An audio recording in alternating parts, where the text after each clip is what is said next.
Hi guys, आज जो book पढ़ने जा रही हूँ इस बुक का नाम है अच्छा बोलने की कला और कामयाबी। चैप्टर 9 बल। कई नाटक अच्छे होने के बावजूद दर्शकों को प्रभावित करने में नाकाम सिद्ध होते हैं। रंगमंच की जुबान में कहा जाए तो ऐसे नाटक जो निश्चित प्रभाव से ऊपर उठने में नाकाम रहें। दरअसल ऐसे नाटकों में रोचकता, मनोरंजन और प्रचंडता की कमी से महसूस होती है। निसंदेह ऐसे नाटक में त्रासदी से कम महसूस नहीं होते। सटकीय शब्दों में कहें तो ऐसे नाटकों के प्रस्तुतिकरण के लिए बहुत कम तैयारी की जाती है और रंगमंच भी अभिनय में जान डालने के खास प्रयास नहीं किए जाते। इन नाटकों के प्रस्तुतिकरण बेहतर कर दिए जाएं तब भी दर्शकों पर खास प्रभाव नहीं पड़ता, अतः इन नाटकों को जल्द भुला दिया जाता है। बल क्या है? पूर्णतः स्पष्ट प्रतीत होने वाले शब्दों की बारीकी से छानबीन किए जाए तो कई गुप्त अर्थ निकाले जा सकते हैं। बल को इस श्रेणी से सम्मिलित किया जा सकता है। शुरुआत करने से पहले आंतरिक और बाहरी शक्ति के बीच के अंतर को बारीकी से समझने की कोशिश करते हैं। इनमें से एक शक्ति कारण है, दूसरे नतीजा। एक शक्ति वास्तविक है तो दूसरी ईश्वरीय। इसी प्रकार निर्जीव और सजीव बल अलग अलग होते हैं। व्यक्ति के आंतरिक शक्ति को जुटाकर उसे प्रभावशाली ढंग से प्रस्तुत करने की असीम प्रतिभा होती है। यह कला कंठक पोठास के समान नहीं होती, जिसमें विस्फोट के लिए बाहरी ताकत का इस्तेमाल करना ही पड़ता है। व्यक्ति की बाहरी ताकत से प्रभावित होने वाली वास्तविक शक्ति अंतर्मन से जन्म लेती है। ये सुनने में महज मनोवैज्ञानिक प्रतीत होता है, लेकिन भाषण की कला में निपुणता हासिल करने में इसका प्रभाव बेहद महत्वपूर्ण सिद्ध होता है। वक्ता के लिए मानवीय शक्ति और शारीरिक बल के बीच अंतर को समझना बहुत जरूरी है। साथ ही इसके वास्तविक गुण को भी गंभीरता से समझना चाहिए। उदाहरण के तौर पर तेज आवाज में बोलना शक्ति का प्रतीत नहीं होता। ऊंचा बोलने के अक्सर चिल्लाना माना जाता है। महज गरजने के भाषण को प्रभावशाली नहीं बनाया जा सकता। हालांकि ऐसे कुछ पल जरूर होते हैं जब भाषण के किसी हिस्से को तेज आवाज के जरिए बहुत प्रभावशाली बनाया जा सकता है। बल यदि कारण है तो प्रभाव भी है। आंतरिक शक्ति का जन्म 4 महत्वपूर्ण गतिशील तत्वों से होता है। सबसे पहले बल की उत्पत्ति दृढ़ निश्चय से होती है। भाषण के दौरान किसी महत्वपूर्ण भाव को बल देने से पहले कथन की सत्यता, महत्व और सही मतलब का बोध होना बहुत जरूरी होता है। दृढ़ निश्चय से विश्वास को जन्म देता है। द सैटरडे इवनिंग पोस्ट के एक लेख इंग्लैंड के टीआर में स्विस्टन से स्पेंसर चर्चिल ने स्पष्ट लेख लिखा है कि चर्चिल और रूजवेल्ट की कामयाबी के पीछे प्रभावशाली भाषण की कला सबसे बड़ी वजह रही। आंतरिक शक्ति की महत्व को गहराई से समझने के लिए इसके मूल सिद्धांत को करीबी से जानने की कोशिश करते हैं। व्यक्ति दृढ़ निश्चय की भावना को कैसे महसूस करता है, इसका जवाब खुद सवाल में छिपा है। व्यक्ति इसको महसूस करता है। निश्चय का एहसास भावनात्मक तनाव पैदा करता है। थियोडोर रूजवेल्ट के बिली स्टैंड के भाषण देते वक्त खींची गई तस्वीर का ध्यान से अध्ययन कीजिए। भाषण के अंत में पहुंचने पर उन वक्ताओं के जबड़ों में खिंचाव और तनाव की वजह से शरीर में खिंची नसों पर ध्यान दीजिए। नैतिक और शारीरिक बल लगभग एक ही तरह से काम करते हैं। दोनों बलों को दर्शाने में तनाव और तंतु शक्ति का भूमिका एक समान होती है। धनुष की प्रंचिता के खिंचाव और पेंचा खींचने में मांसपेशियों का बल दर्शकों को आकर्षित करता है। इसी प्रकार जब वक्ता अपनी संयोजित शक्ति का प्रदर्शन करता है तो दर्शकों में उत्सुकता की लहर प्रभावित हो जाती है। इस संयोजित शक्ति को उजागर करने के लिए इसे ढीला छोड़ना आवश्यक होता है। यही वह शक्ति है जो दर्शकों को सतर्क बनाती है। दर्शक वक्ता की जुबान से बरसने वाली शब्दों की बौछार का उत्सुकता से इंतजार करने लगते हैं। आखिरकार यह इंसानी फितरत है। एक गुड्डे में निश्चय और भावनात्मक तनाव जैसे जज्बात को नहीं डाला जा सकता। यदि आप भाषण रूपी चबूतरे के लकड़ी के गुरादे की गद्दी लगाने की सोचें तो स्वाभाविक है कि आपके भाषण की फूंक खुद ब खुद निकल जाएगी। निश्चय और तनाव की विकसित प्रतिभा से दर्शकों के बीच उत्साह पैदा करने का भरोसा पैदा होता है। उद्देश्य को बल की आधारभूत शक्ति माना जाता है। इसके अभाव में भाषण कमजोर पड़ जाता है। इससे चमक से पैदा हो जाती है और लेकिन इस चमक बिना रीढ़ की हड्डी वाली जैली मछली के समान महत्वपूर्ण होती है। जिस रफ्तार से आप दर्शकों पर पकड़ बनाते हैं उसी रफ्तार से आपका विश्वास मजबूत होता जाता है। अंततः यदि विश्वास, तनाव और उद्देश्य के मिश्रण से लक्ष्य को गति नहीं मिल रही है तो इसका प्रयोग निरर्थक साबित होता है। अपनी शक्ति को निरसता के तब्दील न होने दें। इसे सकारात्मक रूप से का प्रयत्न निरंतर जारी रखें। क्या बल को अर्जित किया जा सकता है? हाँ, इस बल को अर्जित करने की इच्छा रखने वाला वक्ता का उक्त प्रतिभा को हासिल कर सकता है। निम्नलिखित विश्लेषण के द्वारा इस कला पर पकड़ बनाने के सुझाव दिए गए हैं। विषय पर विश्वास कायम करने तक भरोसे को अडिग रखें। यदि विचार ज़हन में तनाव पैदा नहीं कर पा रहा है तो एहसास को जागृत करने की कोशिश जारी रखें। यदि हम दरार को लांघना जीवन रक्षा के लिए ज़रूरी हो जाए तो किसी प्रेरणा की आवश्यकता नहीं होती। ऐसे मौके पर व्यक्ति अपनी मांसपेशियों में खुद ब खुद लचक महसूस करने लगता है। इसी प्रकार भाषा में निपुणता हासिल करने के लिए वक्ता प्रेरणा खोजने की स्तर से ऊपर उठ जाता है। अर्थात भाषा में निपुणता हासिल करने में किसी इच्छा शक्ति अहम भूमिका अदा करती है। ये तथ्य दोहराने योग्य है। दक्षता हासिल करने में इच्छा शक्ति सर्वोपरि है। इच्छा शक्ति की लौ जलाए रखने के लिए दर्शक या फिर आप खुद प्रेरणा का स्रोत बन सकते हैं। इंजन कितना भी उत्तम हो, इंजन के अभाव में उसे काम नहीं लिया जा सकता। इसी प्रकार विराम स्वर के उतार चढ़ाव और सुर के बदलाव में अभ्यस्त वक्ता में ऊर्जा का अभाव प्रस्तुति को प्रभावशाली बना देता है। भाषण में बल पैदा करने के लिए 4 महत्वपूर्ण गुणों पर भरपूर नियंत्रण होना चाहिए। वे गुण इस प्रकार हैं: विचार, विषय पर मजबूत पकड़, शब्दों का सटीक चयन या प्रस्तुतिकरण। इस अंक में इन सभी विशेषताओं के बारे में विस्तृत जानकारी दी गई। विशेषण सटीक शब्दों का चयन, इसके जरिए व्याख्यान की कला बेहद प्रभावशाली हो जाती है। भाषण में बल स्थापित करने के लिए निम्नलिखित उदाहरण पर ध्यान दें। सटीक शब्दों का चयन, असाधारण शब्दों के मुकाबले सामान्य शब्द ज़्यादा प्रभावशाली सिद्ध होते हैं। बाजीगिरी के मुकाबले हाथ की सफाई ज़्यादा प्रचलित होती है। लंबे शब्दों के मुकाबले छोटे शब्द ज़्यादा प्रखर होते हैं। समापन के मुकाबले खत्म ज़्यादा प्रचलित होते हैं। संस्कृति के मुकाबले देवनागरी हिंदी के शब्दों का प्रयोग करें। अगिन की जगह आग का इस्तेमाल ज़्यादा प्रभावशाली महसूस होता है। व्यापक शब्दों के मुकाबले निश्चित शब्दों का महत्व विकास होता है।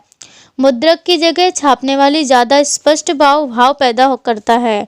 लक्ष्य साबित करने वाले शब्द निसंदेह आमतौर पर बोले जाने वाले शब्दों के मुकाबले ज़्यादा गहरा प्रभाव डालते हैं। उसकी शादी हो गई के मुकाबले आखिरकार उसने शादी कर ही ली के भाव को स्पष्टता बढ़ जाती है। शख्सियत से संबंधित शब्दों के मुकाबले लक्षण दर्शाने वाले शब्दों का प्रभाव ज़्यादा होता है। उस मक्कार इंसान से कह देना के मुकाबले पर उस चालाक लोमड़ी से कह देना जैसे शब्दों से भाव ज़्यादा भद्र एवं प्रभावशाली हो जाता है। शब्दों को कर्मवृद्ध करना, वाक्य की शुरुआत ध्यान आकर्षित करने वाले शब्दों के साथ करें। प्रोफेसर बेडेंट मुताबिक प्रतिष्ठावान शब्दों के साथ वाक्य का अंत करें। कमजोर विचारों के सम्मुख गहन एवं गंभीर विचार प्रस्तुत करें। इस वैचारिक तुलना से आत्मविश्वास बढ़ता है। भाव को ज़्यादा विस्तार से प्रस्तुति नहीं करना चाहिए। छोटे वाक्य ज़्यादा प्रभावशाली होते हैं। निरर्थक शब्दों को भाषण से छांटने की कोशिश करें ताकि हम शब्दों पर विशेष बल दिया जा सके। आम घरेलू कहावतों का इस्तेमाल औपचारिक और दार्शनिक विचारों के मुकाबले ज़्यादा प्रभावशाली होता है। वाक्यों में गहन विचार को सही ध्यान दें।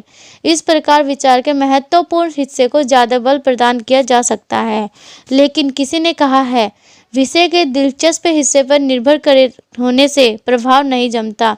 उसके मूल भाव स्पष्ट तौर पर की गई व्याख्या और प्रस्तुति पर सौंदर्य दर्शकों को आकर्षित करने से ज़्यादा कारगर साबित होता है। किसी व्यक्ति को बलपूर्वक आकर्षित करने के मुकाबले उसे मोहित करना ज़्यादा उत्तम तरीका होता है। बल का प्रयोग क्यों किया जाए? यह नज़रिया वास्तविकता के बेहद करीब है लेकिन पूर्ण रूप से वास्तविक नहीं है। स्पष्टता धारणा सौंदर्य और सत्य की धारणा व्याख्या करना आवश्यक होता है। निश्चित ही इन गुणों के मिश्रण प्रस्तुतिकरण में चार चांद लग जाते हैं। छोटे मोटे प्रहार की परवाह करने वाले वक्ता आक्रामक संदेश देने में विकल्प साबित होते हैं। जिस तरह सख्त चमकीले पत्थरों को रगड़कर चिंगारी पैदा नहीं की जा सकती, उसी प्रकार मात्र सहजता से दर्शकों में जिज्ञासा पैदा नहीं किया जा सकता। दर्शकों से भरे मंच के सम्मुख अभिनय करते समय यदि आप भावुकता के साथ कहें, मुझे लगता है कि नाटक के साला में आग लग गई है, तो जाहिर तौर पर दर्शक हंसी से फूट पड़ेंगे।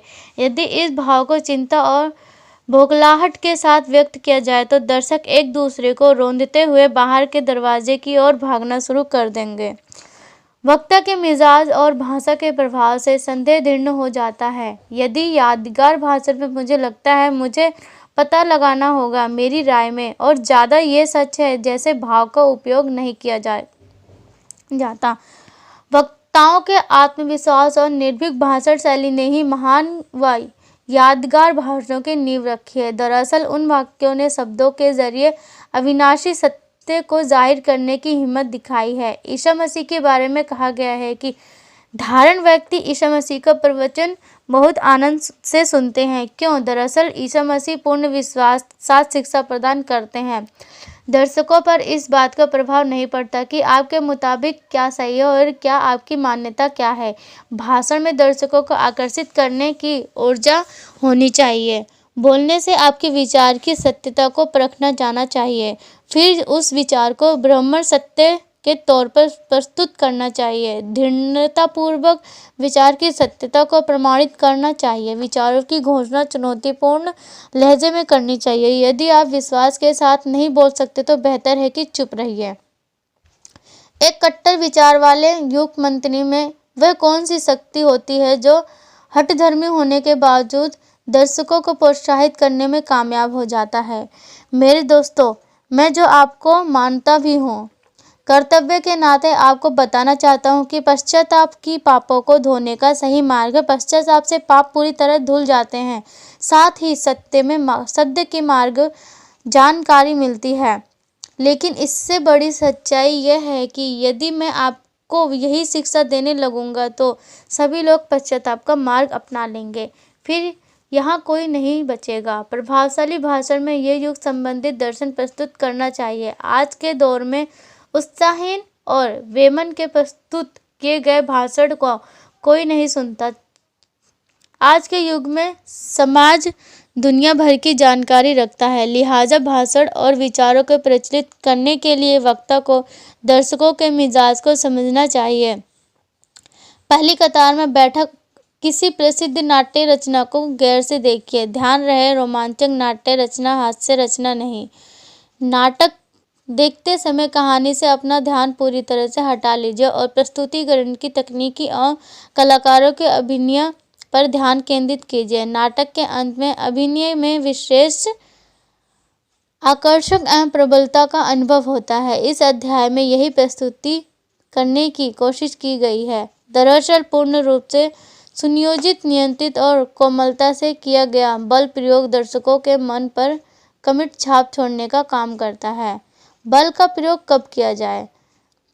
दर्शक और स्वर्ग के राज्य निवासी समान होते हैं। दर्शकों के जबरदस्ती मोहित नहीं किया जा सकता। भाषण के एक बेहद नाजुक पहलू पर सौंदर्य और शांति को एक ही भाव में खोलना पड़ता है। बल की उत्पत्ति विरोधाभास के दो अनंत किनारों में से किसी एक किनारे पर होती है। इनमें से किसी किनारे यानी बल या शांति को भाषण का आधार नहीं बनाया जा सकता।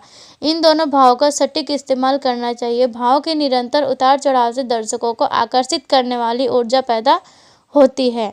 सौंदर्य की व्याख्या करते समय जितना जोर चिड़ियों के चहचहाने, फूलों के खिलने और प्राकृतिक सुंदरता पर देना चाहिए, वही लोगों की चहल पहल, शोर शराबे और दूर से आती रेलगाड़ी की गड़गड़ाहट का जिक्र भी उसी उत्सुकता से किया जाना चाहिए। ऐसे व्याख्यान में दर्शकों की सोच को खुलने पर भरपूर मौका दें।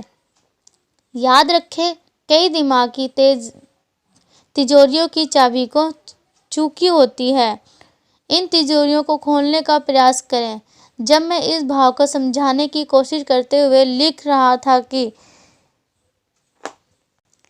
निश्चित रूप से उसी वक्त कहीं कोई ठेकेदार किसी इमारत के लिए जमीन एक सार करने की मानसा से पहाड़ियों को बारूद से उड़ा रहा होगा।